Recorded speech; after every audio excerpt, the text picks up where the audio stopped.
Blessings upon blessings to each and every one of you. This is the Inspirational Treasure, Dr. Shalonda Treasure. In whatever capacity you know me, listen, we all here, all right?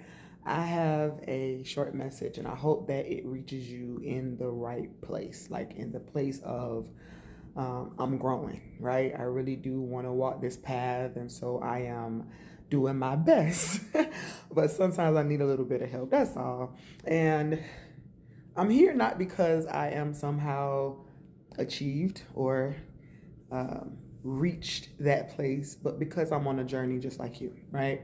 And one of the things that has been highlighted to me over and over and over again that I want to kind of share with you right now is I understand that you're tired of being the one to take the low road all the time, right?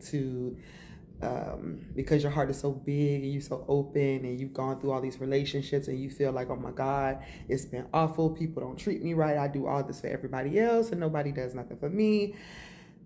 All that stuff, right?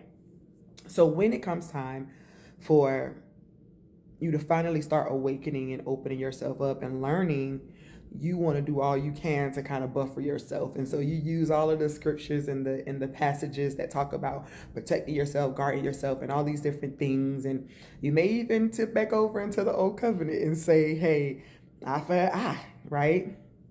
Well, if you are a love walker, and I'm not condemning anybody's path, because the path you choose is yours to choose, because we must live it out by faith. However, if you are a love walker, you say, hey, I'm following the mind of Christ. I want to, I want my heart to be pure. I want to, all the stuff. Then you need to take scriptures like Matthew 5:43 through about 45 and use that for your growth to help direct you and to keep you. It speaks of, I heard that it was said, love your peoples, I'm paraphrasing, and hate those who you may consider to be your enemies, But I say to you, and this is Christ Joshua talking, love them, pray for them, bless them. Now, I want you to go and read that whole verse for yourself, those verses for yourself, but I'm just going to stick with love them, pray for them, bless them. Enemies, those who curse you, those who despitefully use you. Love them, pray for them, and bless them.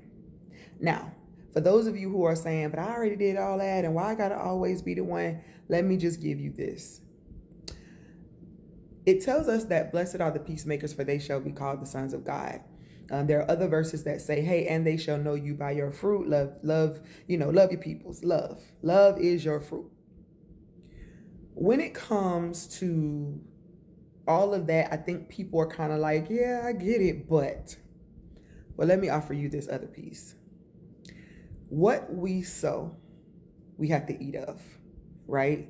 And when you sow something, it comes back multiplied. Every lesson, everything that helps us to humble ourselves enough to say, dang, like I'm not exempt. I have to reap what I sow too, you know what I mean? And there's been times when I've had to reap some hard things, not because God is not gracious, but because the principle of sowing and reaping is always the same. And it's the same for whoever. That 45 talks about it. It says, God reigns on the just and the unjust alike. He makes his sun to shine on every single individual. And that included me in my time of immaturity, in my time of, God, what about me? Right? The time of selfishness that we all have, where we're trying to break out of this place of feeling like we are not important or vital or we're not understood. So then we begin to exalt ourselves above others in order to make it seem, I guess, as if we're somehow more special or more privileged or more deserving. We are all here one to another. I'm not greater than you. I'm not more important than you. I may have a different assignment than you. Not may, but I do. I have a different assignment than you. Mine is mine and yours is yours. But we are not separate. And God is no respecter of persons, because then that would make him unjust and unfair. So those who are doing the things that you don't like, or the things that you feel like they're doing to you because they're just being haters or whatever the case might be, it may be true. But do you become the thing that hurt you and then ask God to cover you and bless you as if you are somehow greater than or better than the next? I know it sounds good to say God don't play about me, I'm his favorite, and all these other things. And it's good for you to have your own understanding of your relationship with I am. But the reason why Yahshua is saying these things to us is because, truthfully, you do not want to plant something, I don't care what it is and what they did, that you do not want to receive back. So yeah, I can be angry and sin not. What does that mean? I can feel some type of way. And eventually I won't feel no type of way. The more I practice this love thing, eventually it'll be like water off the duck's back, right? But as of now, as you're growing, as you're expanding, learn what the principles mean, apply them to your life, and yet still understand that they are going to work no matter who we are. God is not going to exempt me from sowing and reaping and my karma in life, because all of those things are just to teach us, to grow us, to purify our hearts so that we can see ourselves. So I may not like what they did to me. I may not like what they said to me. But there were times when I was going through and I was angry and I was feeling some type of way, and I had words. I had things to say. Yeah. So I've spoken things. I don't think I've ever really cursed anybody. I don't think. Maybe when I was a little kid, but I don't curse people, because the truth is I do reverence God in every principle. And I may not be the best at it, and I'm still growing in some of it, but what I don't want is to reap something that I'm not going to be able to get over. We don't want to become the thing that hurt us. We want to rise above it, and we want to stand in the truth and the fullness of who we are. But we do not want to plant something that we do not want to reap 100, 60, 30, whatever fold. It's always multiplied. So some of the stuff you may be going through right now, go ahead and check your history. Maybe it's because you already planted something. Maybe you were the one that was on the other end talking smack about everybody and their family members and all that, right? Maybe you were the one who cheated. Maybe you were the one who mistreated somebody who was unsuspecting, right? Maybe you were.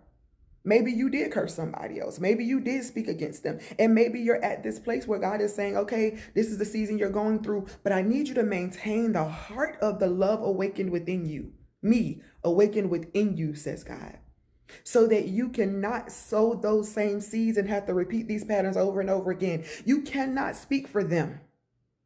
But what I will say is, in the times when you were at your lowest, the times when you were still in low vibration, immaturity, whatever we want to call it, when you were a babe in Christ, when you were at the beginning of your walk, when you were unsuspecting, when you didn't care nothing about this walk, you did things, you said things. You operated in a way that was selfish because you felt like that's what you were supposed to do. You acted in your pain too. So I know you don't want to hear it, but love them, pray for them, and bless them. Why? Because God wishes that none of us would be lost. So I may have to back up out the way, and this is true. Sometimes it's like, some people and some things you can't pray for. And I think in those moments, what God is saying is, let free will be free will. If they want to walk that way and live that way and be that way, you cannot interfere in the justice that must come. It's the principle of God. It's going to work regardless. But what I won't do is become the thing that hurt me and then get mad at the people that hurt me. Like, that in and of itself is a hypocritical movement. It's not judgment to you, but definitely allow it to be conviction within. There is now no condemnation. So I'm not here to make you feel bad about the things you said and the things you've done. I'm just here to say, let love lead. Let love lead. Every seed you sow, you got to eat of it. So even when you feel like you want to rage all type of holy hell, all right, you want to be the one to purify them hearts of theirs, okay? I get it. Please believe me, I get it. But I prefer to walk the way that God has intended for me. Now, that may not be for everybody, but love walkers, holler at your girl below, even if you got to say ouch. All right, I love y'all so much just because I can, and I'll talk to y'all again soon. Many blessings.